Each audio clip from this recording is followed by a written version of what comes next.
Bitcoin insight is restricted to those with a need to know. When you have a need to know, when you have a crisis, if your country is in crisis, if your company is in crisis, if your family is in crisis, when the bank freezes and fails and the currency crashes and you have a business or you have a life and you're in that culture, you have a need to know, your eyes are open. Now you start to take Bitcoin seriously. Now you adopt Bitcoin.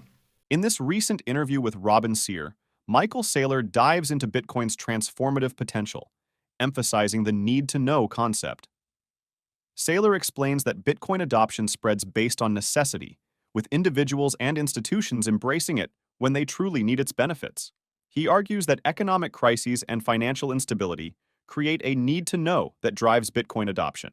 At the time of this discussion, Bitcoin is trading around $60,000, showing a 6% decrease over the past 24 hours and an 11% decrease in the last 7 days.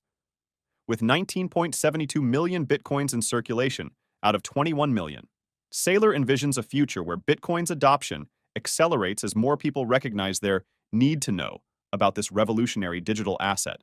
Before we dive into this discussion, don't forget to like, subscribe, and share this channel. Now let's hear more from Michael Saylor on how the need-to-know concept is driving Bitcoin's global adoption and its potential to reshape the financial landscape. Trump has discovered Bitcoin. Trump has a need to know,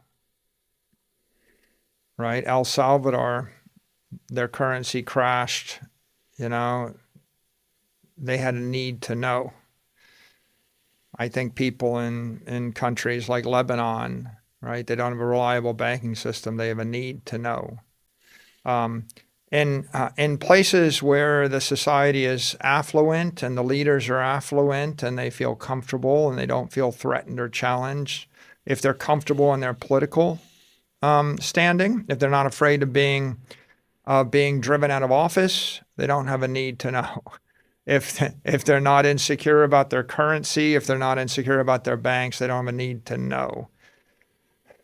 Right? In those cases, they'll be the last to embrace Bitcoin or to appreciate it because they don't have a need to know. But the world's full of places where you do have a need to know. And it's not just places, but it's peoples, right?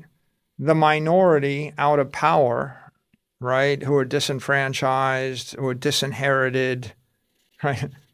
They used to say about America, right? Who settled in America? It was the second sons. It was the second son settled in America. The first son inherited the family estate in Europe, and the second son wasn't going to inherit anything.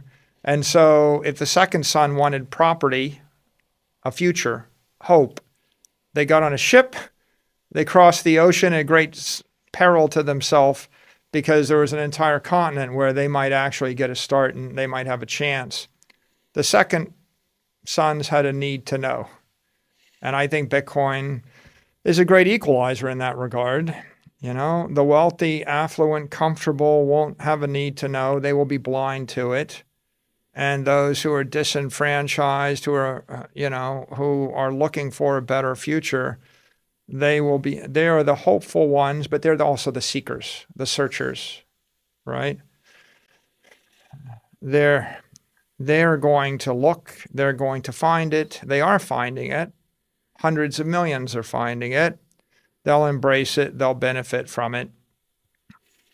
The rest of the world over time will discover it when they have a need to know. As we just heard Michael Saylor discuss the need-to-know concept, he explores Bitcoin's potential to revolutionize corporate longevity. With less than 0.5% of companies surviving beyond 100 years, Saylor sees Bitcoin as a cure for corporate mortality. He suggests that by adopting Bitcoin, companies could extend their economic vitality by a factor of 10, maybe by a factor of 100, maybe by a factor of 1,000,000. Saylor envisions Bitcoin as a tool for creating forever living companies, capable of outlasting traditional economic cycles and currency devaluations. He emphasizes Bitcoin's scalability, stating it can adapt in myriad ways, maybe tens of thousands, hundreds of thousands, millions of ways, making it versatile enough to meet diverse global needs. Now let's dive back into this interview and hear more from Michael Saylor on how Bitcoin could reshape corporate longevity and global finance. I think if you look at economic creatures, the classic economic creature in modern society is the corporation. The average life expectancy of a corporation is something like 10 years. You create a company and it lasts more than 10 years, then you've lived longer than most.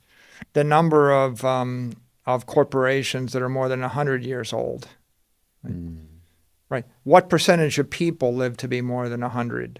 Like 0.1% or 0.01%?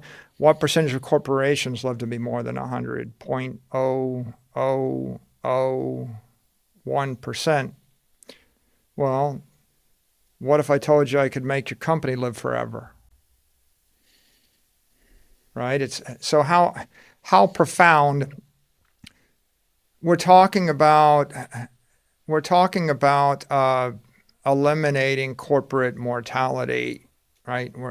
We're talking about stretching economic vitality easily by a factor of 10, maybe by a factor of 100, maybe by a factor of a million. So, how will it change society? Well, it won't change society uniformly the same everywhere. It's like, Gibson says the future's already with us, but it's not evenly distributed, right? In the modern world today, there are people in New York City that live in skyscrapers up 80 floors, and there are people that live in Africa in mud huts, And you can find certain peoples that are still stuck in Neolithic Stone Age cultures if you look hard enough. And you can find people that if the electricity was turned off to their elevator, they die, right? And so very, very, very profound difference. I think you got to look at Bitcoin is this pure digital capital, which means it's the technology to capitalize a family, capitalize an individual, capitalize a corporation, capitalize an institution, a charity, a nonprofit, or a country or a city, or a university, right? We throw away throw around the word capitalize as a colloquialism, like, oh, you're going to capitalize on that? Okay, but if you think, and that's because economics has been pseudoscience and capital has been kind of a liberal arts type word. If you walked up to people on the street and said, what do you think capital is? And you asked them before Satoshi or before then it said Bitcoin, it's not clear what they would give you as an answer. They would, say something about Karl Marx said it was bad or capitalists to do something with it, but it's such a fuzzy word. But in the aftermath of Bitcoin, capital is economic energy, and I give you an asset to store economic energy. And now, if I can store economic energy in a digital asset, I can move the capital potentially at the speed of light at high frequency. So I can move it through space, right? Can you actually oscillate capital at 10 megahertz? You can oscillate, you can create a 10 megahertz signal, right? 10 kilohertz signal you could probably hear, right? So at certain frequencies, when you're vibrating energy, right, you get a result. Capital's never been something we could work with, we could program. So Bitcoin allows you to program and channel capital through time and space. And in time, it means that we have the hope of addressing things like global payments for 8 billion people at the speed of light off of mobile phones with no intermediary, right? So that's interesting. How do I actually do 100 transactions a second if I'm an AI bot and I want to trip through cyberspace, right? I mean, that's interesting. You won't do that without digital energy or digital capital.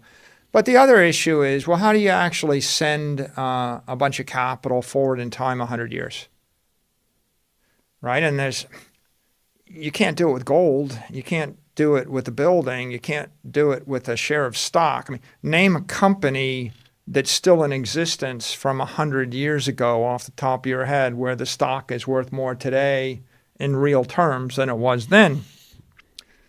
It'd be kind of challenging, right? So projecting economic energy through time and space has really been more of an aspirational fantasy, right? Or an art than it was ever a science or engineering discipline. Bitcoin, it takes something from the artistic and from the religious and from the political domain, and it moves it into the engineering domain, where now there is actually a precise way to move capital around, to store capital, to capitalize. And I guess your question is, how will the world change?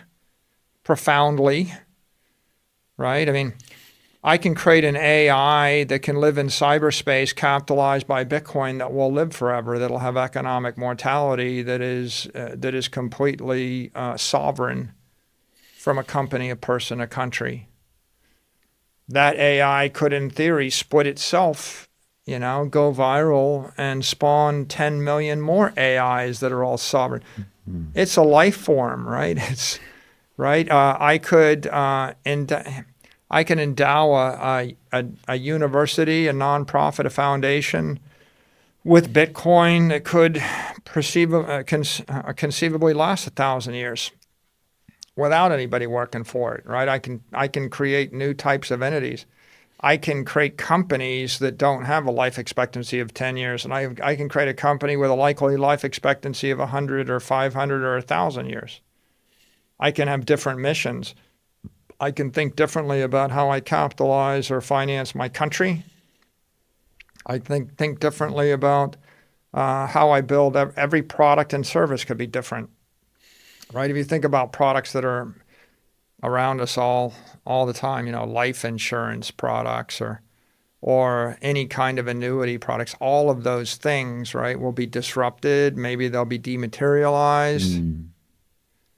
Right? There's an entire industry that shuffles around $400 trillion of assets. So we have $400 trillion of 20th century analog assets that are inefficient, that are toxic, that are dilutive, and those are handled by a massive financial establishment that's inefficient, right? And so you have a very inefficient establishment handling inefficient assets, trading them back and forth inefficiently. You could obliterate it all. You could just replace it all with just, I have Bitcoin, I hold it. I don't need the establishment. I don't need the bank to hold it. I don't need the Wall Street firm to trade it. I don't need to trade it. I don't need to diversify across. Like, why do I buy the S&P 500 index? Why do I have to buy 500 different companies when I know that most of them are not even that good or that successful, but I have an entire financial infrastructure to trade and rebalance inferior assets as a store of value?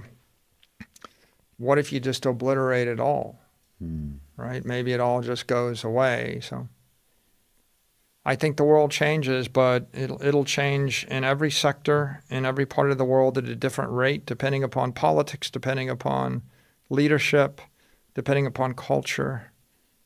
And there'll be profoundly beautiful things that'll be created that you could have never created before. There'll be terrifying things that'll be created that no one conceptualized before. And there'll be parts of the world where they do it the same way in 50 years they did it 30 years ago, I suppose. As we conclude our discussion on Michael Saylor's insights about Bitcoin's potential and the need-to-know concept, it's important to consider the broader implications for the Bitcoin community and adoption strategies. We would love to hear your thoughts. How can we spread Bitcoin awareness and adoption through education and positive engagement rather than aggressive promotion? What are your thoughts on the current Bitcoin community? Do you feel comfortable asking questions or seeking clarification when you don't understand something? Thank you for tuning in to Only the Savvy. If you found this discussion insightful, please like, subscribe, and share our video for more engaging content on Bitcoin and its evolving role in the global financial landscape.